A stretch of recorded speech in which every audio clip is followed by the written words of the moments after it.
Olá pessoal, tudo bem? Eu sou o professor Danilo e o assunto de hoje é sobre preço. Vamos falar sobre a pesquisa de mercado. Hoje vamos falar de preço, vamos falar aí sobre a pesquisa de mercado. Bom, caberá ao engenheiro de custos, após a elaboração de todas as composições de custo do projeto e da definição dos recursos indiretos, efetuar a listagem contendo todos os itens necessários aí, para a pesquisa de mercado de preço.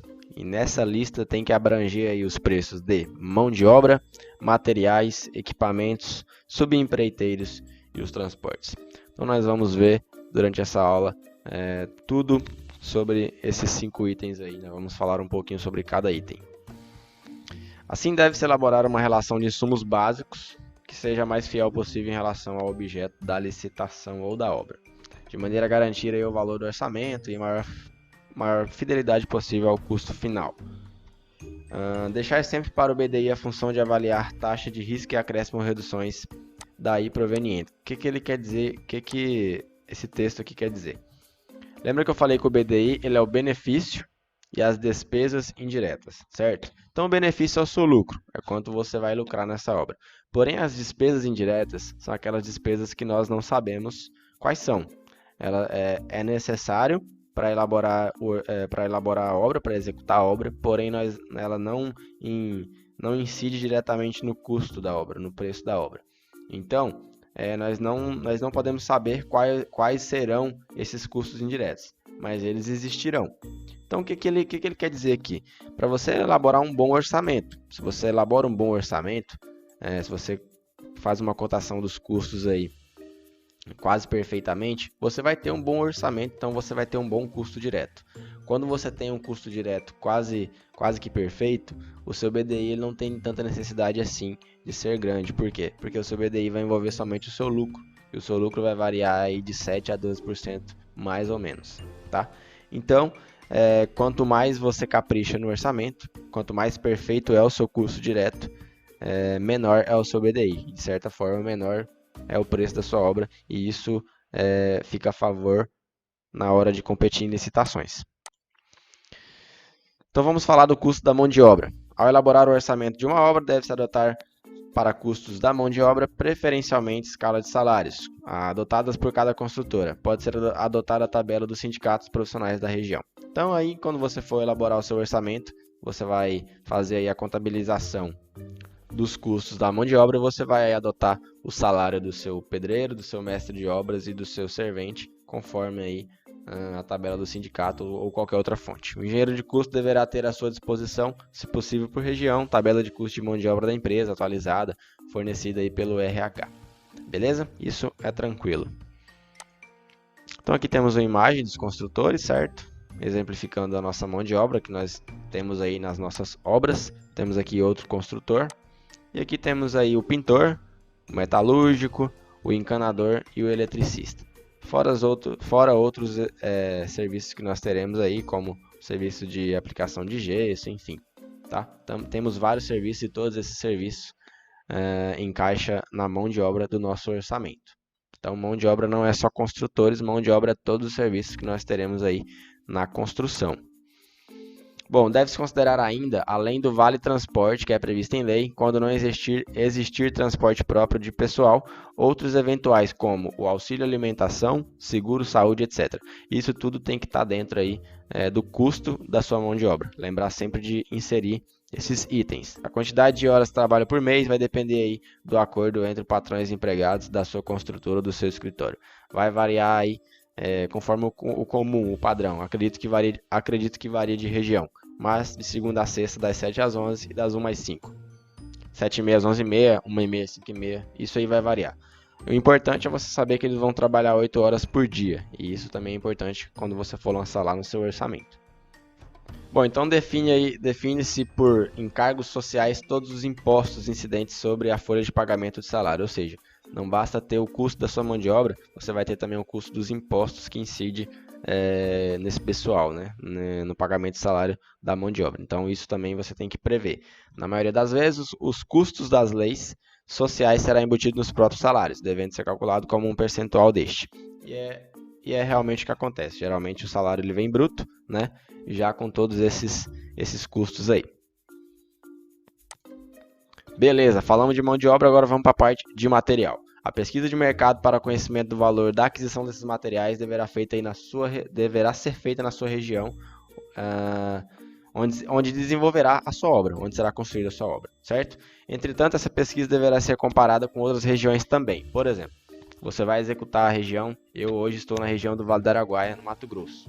Beleza, vou executar minha obra aqui. Porém, se eu quiser fazer um... Se eu quiser não, é importante eu fazer um estudo também dos preços de outra região, por exemplo. Eu estou muito próximo aqui com a divisa do estado de Goiás, certo? E os produtos que vêm do estado de Goiás, eles custam menos aqui, para a gente aqui do Mato Grosso. Então, provavelmente se eu fazer um orçamento lá no estado do Goiás, até embutir no preço do deslocamento, vai compensar para mim trazer esse material de fora. Então, é sempre bom nós fazermos o levantamento do custo do material dentro da nossa região e ao redor também, tá bom?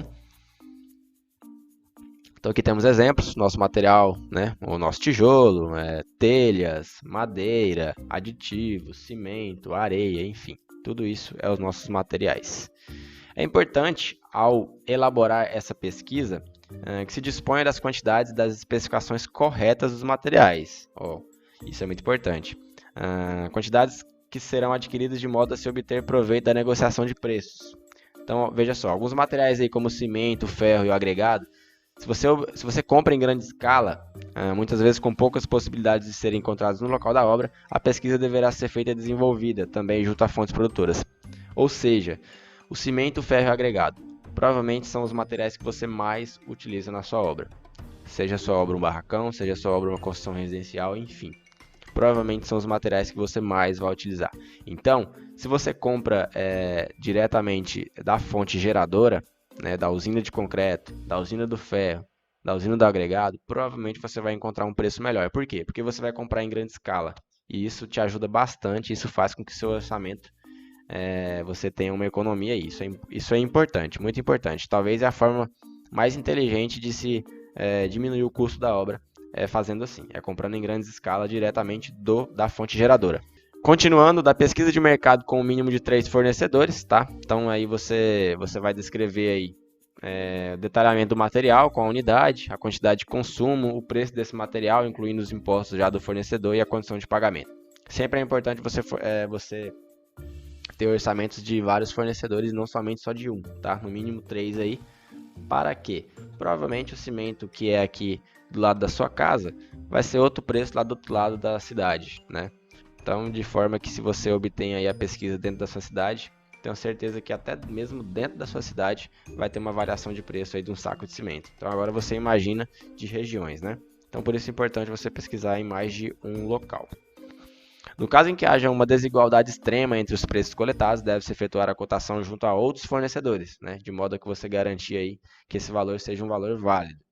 Então, se você vê que você pesquisou um material muito extremo, né? Um custa 30, outro custa 15, é porque algo tem errado, né? Alguma coisa está errada. Provavelmente o tamanho da embalagem, né? Provavelmente, enfim, não é o mesmo material, então vale a pena você verificar isso aí. Então aqui temos aí uma planilhinha exemplo, como você faz a cotação aí dos preços com os fornecedores. Mas enfim, hoje, na verdade, na prática, nós fazemos isso através de planilhas mesmo. Agora falando um pouco sobre os subempreiteiros, que são aqueles terceiros, né? Que são os serviços terceirizados na nossa obra.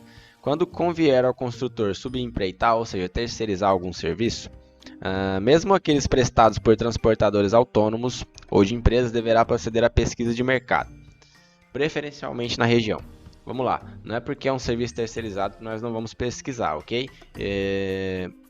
Não lembro qual aula que foi, mas eu dei exemplo da construção do drywall, né? Vamos dizer que novamente eu tenho a construção desse drywall.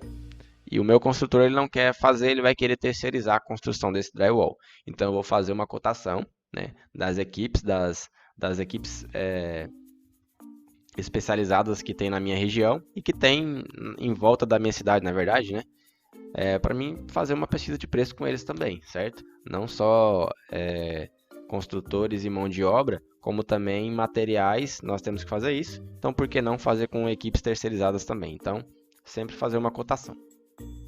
Então, aqui nós temos exemplos, né, de equipes terceirizadas, aí vai variar entre limpeza, se você tem um canteiro de obras, você tem realmente uma estrutura dentro do seu canteiro, você vai precisar ali de limpeza, você vai precisar de faxineiro, você vai precisar de da equipe de cozinha, né? E aí envolve advogado, envolve vários outros serviços que na obra geralmente nós precisamos e que se nós não temos na nossa equipe, nós vamos precisar terceirizar. Beleza, deve-se agir de maneira semelhante ao caso dos materiais, escolhendo-se sempre empresas conhecidas no mercado. Só aceitar propostas de preços completas, né? Aquelas que por escrito constem os dados anteriormente apresentados para a coleta dos preços dos materiais. Importante que eu vou falar agora sobre isso aqui, ó. Nesses casos, a contratação deverá ser garantida por contrato. Vamos falar de contrato. Sempre, tudo que você for contratar, você tem que ter um contrato, beleza? Né? Contratação, contrato. Beleza? Sempre passar a trabalhar com contrato, porque para não haver situações chatas, né? Situações de descumprimento aí da palavra. Então, se com o material você tem um controle da nota fiscal, com as equipes aí, tanto com a mão de obra como os terceiros, você vai ter o controle através de contratos. Então, sempre aí tomar essas medidas na contratação. Custos de equipamentos e veículos. Isso aqui não é muito comum, mas vamos falar também. A pesquisa de mercado para a determinação do valor, né, da aquisição aí de algum veículo sempre será feita em grandes capitais, como São Paulo, Rio de Janeiro, Goiânia, Brasília, Cuiabá, enfim. Então poderá ser adotado o mesmo mapa de coleta utilizado para o caso de materiais. Você vai analisar se você precisa de uma retroescavadeira, uma motoniveladora, um caminhão caçamba, um caminhão basculante, enfim. Se você precisa desse veículo, você vai, lógico, pesquisar aí nas fontes principais, que são as grandes capitais, porque você terá um preço melhor. Bom, então aqui temos alguns exemplos aí de equipamentos e veículos, né?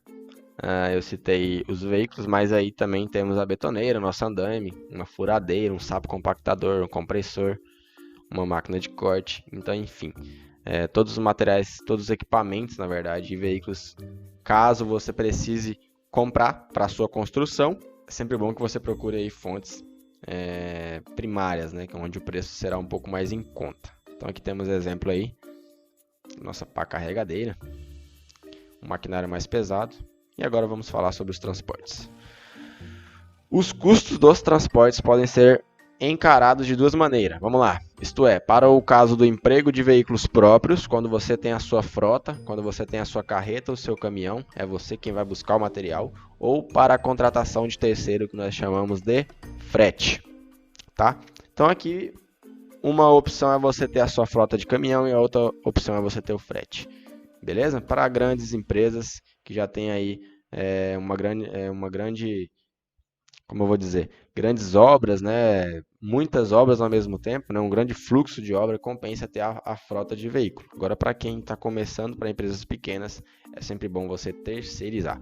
Sempre bom você, na verdade, você fazer uma análise. E aí, está compensando pagar frete? Ou se o valor do frete já dava para me investir numa frota própria, né? Então é sempre bom você fazer essa verificação. Então temos aí exemplo, por exemplo, do caminhão de cimento, aquele que entrega o cimento na sua obra, né? Temos também um exemplo que é a frota do caminhão basculante, que vai entregar o agregado na sua obra, enfim. Tem construtoras maiores que têm todos esses veículos dentro da própria empresa, e que não paga frete nenhum, certo? Vai arcar com a manutenção e a aquisição desses veículos, mas não vai ser preciso mais pagar os fretes. Então, no caso de se adotar a frota própria, deve-se considerar o custo horário de utilização dos equipamentos. Olha só que legal. Por mais que você tenha a frota é sua, beleza. Não tem frete, então não vou colocar frete. Mas você vai ter que inserir no seu orçamento aí o custo horário desse equipamento, ou seja, quantas horas esse equipamento vai trabalhar. Isso é um gasto para você, então você tem que inserir no seu orçamento.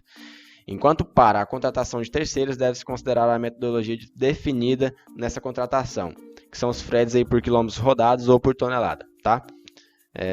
Geralmente varia, conforme o tipo de material, né? Se você vai carregar isopor ou vai carregar cimento, vai variar aí.